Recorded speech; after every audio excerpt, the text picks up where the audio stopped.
दो चर वाले रैखिक समीकरण का ये हमारा छठा वीडियो है जिसमें हम लोग लैंग्वेज प्रॉब्लम के कुछ सवाल को सॉल्व करना चाह रहे हैं। ठीक है, ये जो प्रश्न आप देख पा रहे हैं ये प्रश्न बिहार बोर्ड के एग्जाम में नहीं सीबीएसई बोर्ड के एग्जाम में भी प्लस बहुत सारे कॉम्पिटिटिव एग्जाम में भी ये सवाल कई बार पूछे जा चुके हैं। हर एक एग्जाम के हिसाब से इसे बनाने की विधियाँ भी अलग अलग है। जैसे कंपटीशन के एग्जाम में कॉम्पिटिटिव एग्जाम में अगर इसी प्रश्न को पूछा जाए तो हमारा आंसर 3 और 10 ही होगा, जाहिर सी बात है। ठीक है, और इसे ऑप्शन के बेसिस पर हम लोग बना लेते हैं। लेकिन ये सवाल अगर बोर्ड एग्जाम्स में पूछे जाए तो थोड़ा मुश्किल प्रतीत होता है, क्योंकि ये प्रश्न रैखिक समीकरण में दृष्टिकोण से अगर बनाए तो थोड़ा टफ हो जाता है। लेकिन अगर द्विघात समीकरण क्वाड्रेटिक इक्वेशन यानी द्विघात समीकरण के हिसाब से बनाए तो थोड़ी हल्की पड़ती है। तो आज हम लोग इन्हीं में से दोनों मेथड्स की जिक्र करते हैं। तो देखिए ये प्रश्न क्या है कि दो संख्याओं का योग अगर 15 हो यानी sum of two numbers is 15, अगर इनके व्युत्क्रमों का योग 3/10 हो, if the sum of their reciprocal is 3/10, find the number. तो संख्या ज्ञात कीजिए। तो बनाने की दो विधियां हमारे पास है, एक रैखिक है एक द्विघात है। हम लोग दोनों पर कोशिश करते हैं। पहले आपको द्विघात समीकरण पर आपको बनाना सिखाता हूँ क्वाड्रेटिक इक्वेशन के बेस पर, ताकि आप इसे समझ पाए, तब जाके हम लोग रैखिक पर बनाएंगे। चूंकि रैखिक का थोड़ा सा टफ है। तो क्या है कि दो संख्याओं का योग 15 है। ठीक है, तो हम लोग लेते हैं कि माना कि माना कि पहली पहली संख्या x, दूसरी संख्या y। ठीक है, तो प्रश्न से अगर देखें, प्रश्न से तो ऐसा हम लोग लिख सकते हैं कि दो संख्याओं का योग 15 है, तो x प्लस वाई बराबर 15। ठीक है, फिर से इनके व्युत्क्रमों का योग, यानी व्युत्क्रम का मतलब होता है कि 1/x प्लस 1/वाई बराबर 3/10। अगर इसका हम डिनोमिनेटर का एलसीएम ले, अगर हर का, तो एक्स वाई आ जाएगा। ठीक है, एक्स से एक्स कैंसिल, वाई उधर जाएगा, तो वाई प्लस एक्स बराबर 3/10। ठीक है, ये क्रॉस में उधर जाएगा, तो इधर हमें मिलेगा, देखिए x plus y, y plus x को एक्स प्लस वाई भी लिख सकते हैं क्योंकि दोनों सेम ही वैल्यू है। तो x प्लस वाई बराबर ये उधर जाएगा, तो 3xy/10। अब यहीं पर बहुत सारी गलतियां होती हैं जो हमें सुधारना है। ठीक है, अब गौर से देखिए x प्लस वाई का वैल्यू तो समीकरण फर्स्ट से हमें 15 मिल ही चुका है, तो क्यों ना यहाँ पर वैल्यू रख दे, इसके जगह 15 डाल ले समीकरण 1 से। तो 15 बराबर 3xy/10। ठीक है, 3 के टेबल से इसे 5 जा कट कर सकते हैं, 5 इधर आ जाएगा मल्टीपल के रूप में, 10 इधर आ जाएगा, तो 10 5 जा 15, यानी 50 हमें मिलेगा। यानी गौर से देखिए, इधर एक्स वाई बचा, एक्स वाई, और 10 बचे 50, इधर हमें 50 आ गया। तो इस तरह से हमें ये इक्वेशन 2 मिला। अब यहीं से सारा खेल चालू होता है, क्वाड्रेटिक पर कैसे बनाएंगे, लीनियर पर कैसे बनाएंगे। तो यहाँ हम लोग पहले क्वाड को समझते हैं। तो आपने पढ़ा होगा कि कोई भी जो द्विघात बहुपद यानी क्वाड्रेटिक इक्वेशन होता है, उसके हल कुछ ऐसे होते हैं, x square plus alpha plus beta into x into alpha into beta बराबर 0। इन समीकरण को ऐसा हम लिख सकते हैं द्विघात को। तो ऐसा मान के चलते हैं कि अगर इसके जगह, ठीक है, एक्स की जगह कुछ और वैल्यू को ले, जैसे ऐसा क्वाड्रेटिक इक्वेशन का वैल्यू होता है। ठीक है, तो अल्फा प्लस बीटा, यानी अगर हम x की जगह पर a को मान के चले, कि मान लेते हैं हम कि यू स्क्वायर। ठीक है, x की जगह u को इमेजिन किए हम लोग, माइनस अल्फा एंड बीटा की जगह अगर हम x1 y को मान के चले और यहाँ पर u को ही लिखते हैं, प्लस x इंटू 0।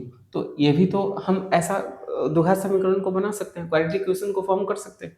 ये तो मैंने फार्मूला लिखा कि भाई क्वाड्रेटिक इक्वेशन इस फॉर्म में होता है अगर आपको 0 दिए गए हैं तो। ठीक है, तो हमने ये ना लिखकर हम इसको इस फॉर्म में लिखना चाह रहे हैं। क्यों लिखना चाह रहे हैं, जरा देखिए, u square x plus y का वैल्यू हमें कितना मिला, 15u plus x into y का वैल्यू कितना मिला, 50 बराबर 0।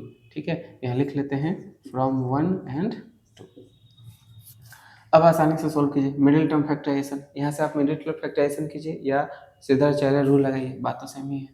ठीक है, इसलिए यू स्क्वायर बराबर -10u -5u प्लस 50 बराबर 0। यहाँ से u को कॉमन कर सकते हैं, u बराबर u माइनस 10। यहाँ से 5 को कॉमन करेंगे, u माइनस 10 बराबर 0। तो u माइनस 10 बराबर 0 माइनस 5 माइनस u माइनस 5 बराबर 0। ठीक है, तो इस तरह से हमें दो हल आ गए। कितना? u के दो हल आए, 10 और 5। यानी हमने बस x के ही जगह तो सारी चीज़ को रिप्लेस किया है ना, x और y के जगह पर ही तो सबको रिप्लेस किया है। तो इस तरह से हमें जो दो संख्या मिलेगी वो असल में 5 और 10 मिलेगी। क्वाड पर अगर इसे हमें बनाना होगा तो इसे ऐसे ही बनाने की हम लोग कोशिश करेंगे। ठीक है ना। हमें लीनियर पर बनाना हो तो कैसे बनाएंगे, तो बस इसे यहाँ से मिटाते हैं इसे। अगर लीनियर पर बनाना हो तो करना कुछ नहीं है। ठीक है, अब x माइनस वाई को क्या लिख सकते हो? x माइनस वाई के स्क्वायर को क्या लिख सकते हो?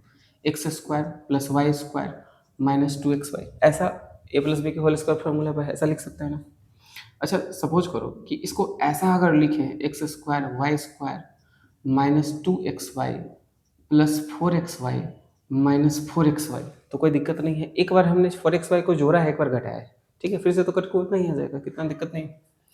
तो करना क्या है, सो देखिए जरा। X square plus y square, इसको अलग रखना है। अब इस दोनों को ऑपरेशन करना है। 4xy में से 2xy जाएगा तो प्लस 2xy बचेगा हमें।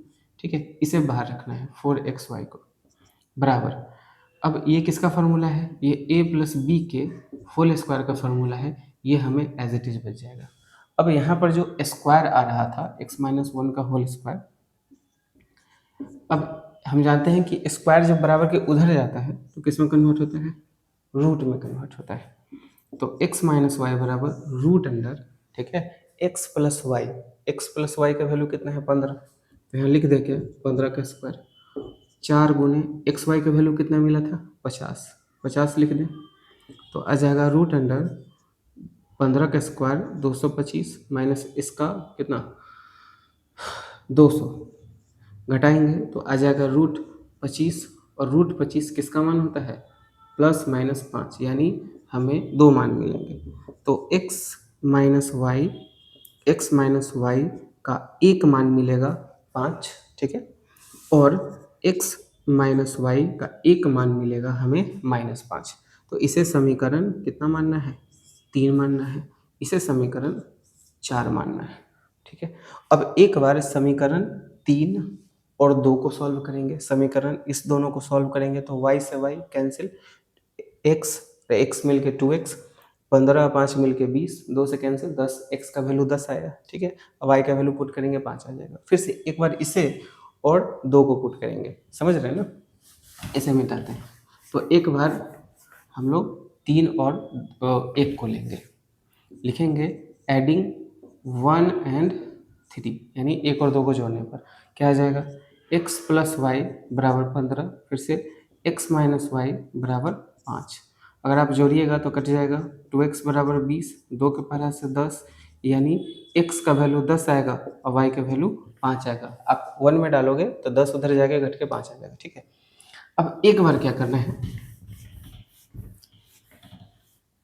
अब एक बार अगेन फिर से एक बार कि 1 प्लस 3 को ऐड करना है, 4 को ऐड करना है।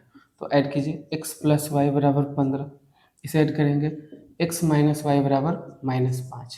तो ये दोनों तो कैंसिल हो जाएगा, मिल के 2x।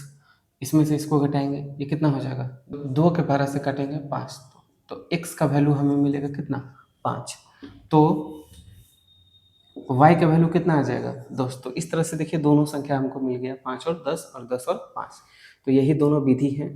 आशा है आपको समझ में आया होगा। कोई दिक्कत है तो आप कमेंट सेक्शन में क्वेश्चन या क्वेश्चन नंबर आप छोड़ सकते हैं।